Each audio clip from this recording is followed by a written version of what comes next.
I am back in the beautiful state of Florida after spending an entire month in Mexico. I was staying at the Upaya Retreat Center, located halfway in between Cabo San Lucas and San Jose del Cabo. I do have another video on my YouTube channel about those two locations, and I will do one on the Upaya Retreat Center. I had an opportunity to attend two retreats there. One of them was about business, and the second one was more about mindset. Change your thoughts, change your life. And as I was laying in bed one night, and by the way, this is glamping. You can rent it on Airbnb or be at a retreat, but I'm in my bed at night. This is this is what it looks like. It was magical. I realized I needed to do this video. My husband died and I am happy. And here's what prompted this video. The organizer of the retreat, her name is Amy Joy of Amy Joy Coaching. The first night of the retreat, she really kind of drilled into us. If you have a crappy life, it's because you think crappy thoughts. Vice versa. If you think crappy thoughts, you're going to have a crappy life. And I was laying in bed thinking, you know what? John passed, and that's pretty crappy. And yet I am now happy. And I realized that the 5 tools that we were taught in this retreat were actually things that I was doing in the months and the year following his passing. And so I want to pass them along to you. And I learned these from Tony Robbins. I've been to the Unleash the Power Within event twice. I've been to Landmark Forum. I've done a lot of personal development work. And I think it's because of that personal development work that I have been able to move through this journey of grief and still be happy. If you are new to my channel, my husband passed 2 years ago in June. He passed in June of 2022. And 2 months after he passed away, I made a decision to sell absolutely everything that I own and travel around the world living in timeshares. And I'll tell a little bit more of my story throughout this video. On this channel, I talk about my travels, I talk about places I go and adventures I experience, talk about my journey through grief, about timeshares, and because I am a home business owner, I talk about that as well. If any of this resonates with you, I invite you to hit that subscribe button. And if you have any questions or comments, please leave them below. I do review all the questions and comments. It also helps me with additional content for this channel. So let's talk about those 5 things that you can do to have happiness in your life. And before I share these 5 things, know that they can work for anybody, whether you're going through a tough time or not. If you want a better life, this is a way to have a better life. And if you are going through grief, and grief could be anything from the passing of a loved one, the passing of a pet, the loss of someone in your life, maybe because they moved or divorced, or you've lost a job or a career opportunity. There's lots of different ways that grief can enter into our lives, and grief is a feeling. And so with these 5 tools, I will help you be able to move through the grief and know that wherever you are in life, if you have a crappy life, it's because you're thinking crappy thoughts. So let's go through those 5 things. Number 1 is awareness. You have to be aware of your thoughts. I like to say you have to think about your thoughts. Think about what you think about. And so in our minds, our brain is trying to protect us. And so anytime we think, I'm going to do this or I'm going to do that, our brain will say to us, yeah, but you have to be careful of such and such, or what if this happens? Or it will think about something from the past and remind you that it didn't end well, and therefore you shouldn't do it again. And so our brains are there to protect us. And it's important that we have awareness around our thoughts, because the majority of our thoughts are negative, and that's nothing that we really can control. They come into our mind. What we can control is what do we do once we are aware of that thought. And inside of the retreat, we were taught awareness is this. Clap above your head. Some of the other things that I have used is whenever I'm thinking something negative, it's like, oops, snap out of it or snap out of that rabbit hole. Another thing that you can do is just put your hand on your heart because your brain isn't there to hurt you. It actually wants to help you, it just doesn't really know how. So acknowledge the thought that you're having and thank your brain for taking care of you and let it know that you've got it from here. Okay, you're going to be in control of the situation from this point forward using the next 4 tools that I'm going to give you. The second thing you want to do is move your body, change your posture. What does depression look like? Depression is head down, no smile, eyes drooped, not a lot of movement, shallow breathing.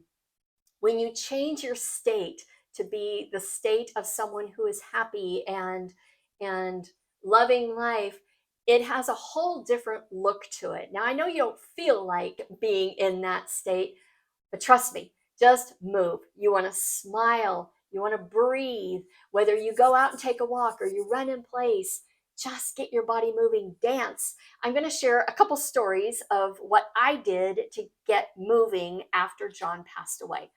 The first one, I didn't feel like going to the gym. And in looking at the classes, I saw that they had a relaxation yoga class that was actually being taught by the daughter of a friend of mine. And I realized this might be the perfect thing for me to go and do yoga. It's, dim lights, nice music. It will get me moving. It will get my body stretching. I will breathe properly. And then when the class is over, I'll have an opportunity to visit my friend and her daughter, which is going to bring a smile to my face. And so going to this relaxation yoga class was huge for me. There was something else that happened, and this is a little unconventional, but I'm going to share it with you anyways. I was sitting on the couch. It was maybe a month or two after John had passed, and I was triggered, and it was a bad night. I was crying, I was sad, I had anxiety, all of the things that happen when you lose a loved one. And make no mistake, I am happy and my husband passed away. They are not one and the same. I am not happy that John passed away. I loved him. We had a wonderful life together.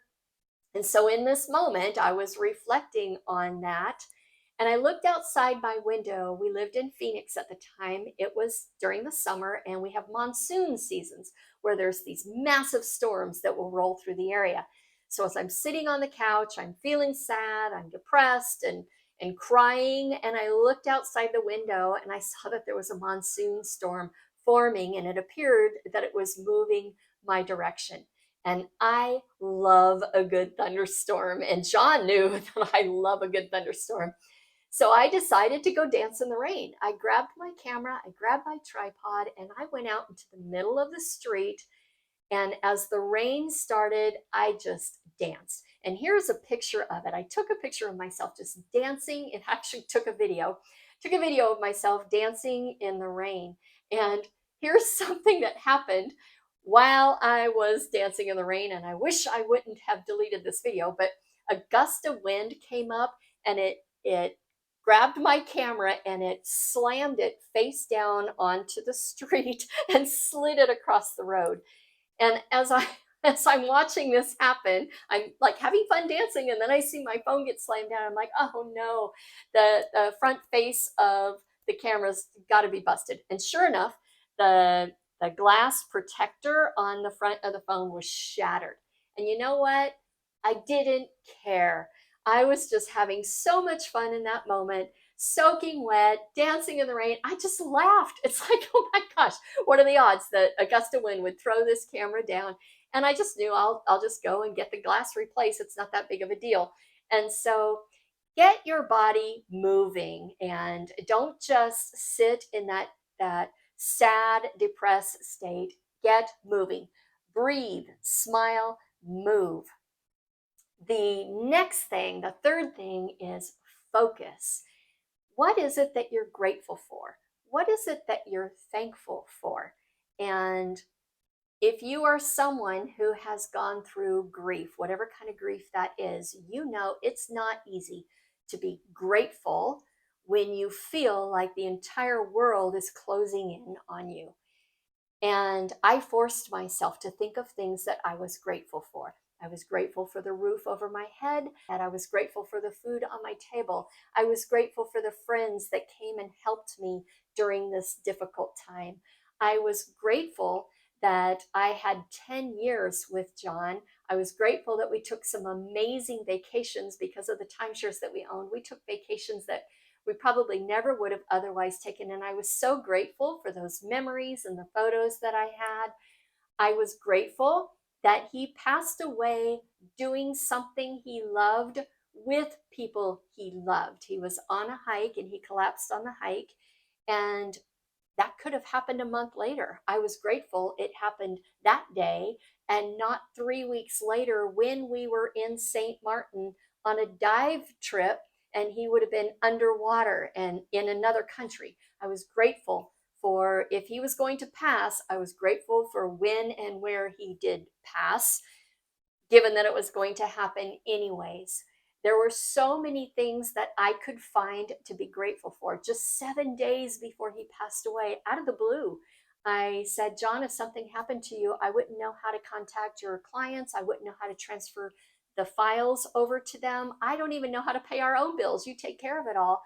How would I go about doing that? And 7 days before he passed, actually, it was 8 days, 8 days before he passed away, I got an email that was like an insurance document that had his directives. And I didn't even open it at the time. I didn't open it until about 4 days after he passed away. And inside that document was the password to his password file inside of his computer. And I was so grateful for that. I mean, it made everything so much easier for me having access to everything that he took care of. So, anytime you're going through a tough time, your brain can't think two thoughts at the same time. It can't think a negative thought at the same time it's thinking a positive thought. So when you start to think of that negative thought, make sure you replace it with gratitude. The fourth thing is story. What is the story you're telling yourself? Is it true? And how can you replace it with what is true? And I'll give you some examples of this. A divorce is nothing more than a legal document that goes through the court that says you're no longer married to this other person. And there is no attachment to it. It's not a good or a bad or a positive or a negative. It is simply a document, a legal document that says two people are no longer married. But when we think about divorce, there's all kinds of emotions attached to it. We might be grateful that we're out of a horrible marriage. We might be sad that we're no longer in this marriage. We might think that every person of the opposite sex is an absolute jerk because of our experience having gone through that. We assign meaning to the divorce, good or bad, positive or negative. The divorce is the event, everything else is the story that we put around it. So, is divorce bad? Well, to someone who's gotten out of an abusive relationship, the divorce is good. Is divorce good? Well, for somebody who is sad coming out of that marriage, it's not good. So, we assign the meaning to it. So, anytime you're going through a difficult situation, as our brain is coming up with all these thoughts, you need to ask yourself, what is the story? First of all, what is the event?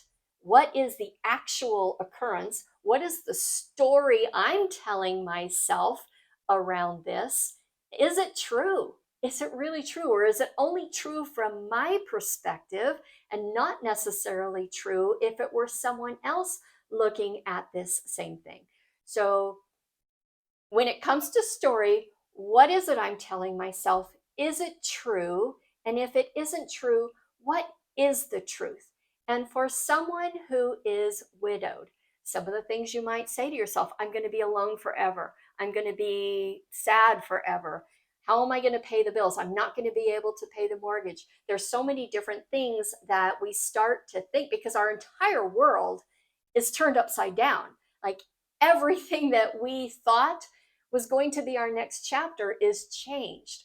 And so there's so many different stories we start to tell ourselves, the what ifs and the yeah buts and oh my gosh and all of these things. You have to stop and ask yourself, is that really true? I had bank accounts that were shut down because John was the primary person, and so the bank closed the account until I could prove that I had the right to have access to these funds. And when it was first closed, I mean, my first thought is, oh my gosh, how am I going to pay my bills? Oh my word, are they ever going to release those funds to me? Like it was all of these, what do you mean you're locking up my accounts? And I have talked to other widowed individuals. This happened to them. And they're like, I couldn't even pay my mortgage for 3 months before because the accounts were locked down. So there are things that occur, and it would be easy to draw conclusions, but you have to step back and think, what is the truth, and how can I replace what is true so that I can get through this situation? I knew that the bank account was closed. I also had to remind myself it won't be closed forever. I know that I can still make the payments I need to make because I have another account I can make them for. So I had to think about what is true in this situation and not just be affected by, what do you mean? You've shut down my bank account. The last thing is source. It is connecting to source, prayer, meditation, being present to what is and asking for help. How can I get through this? What are the possibilities that are out there? And spend time in meditation and in prayer and just asking that question and being open to the possibilities. When John first passed away, I would spend just quiet time in thought and prayer and meditation and just asking, what is my next chapter? And always having that thought in my mind and then being open to it. And here's how the idea for me to be a nomad living in timeshares came about. 2 months after John passed away, I went on a vacation with another friend, and we were in Gatlinburg, Tennessee, and we were going to be staying in my timeshare. And we took this chairlift up to the top of a hill. We were sitting, this was the view of the Smoky Mountains, and we were sipping an adult beverage, and we were rocking in a rocking chair. There was a musician playing behind us. And I said to my friend, her name's Debbie also, I said to my friend, you know, if I were to spend a lot of time here, I would have season passes so I could come up to Anastika, is the name of the place where I was. I would come up here every day and just spend some quiet time.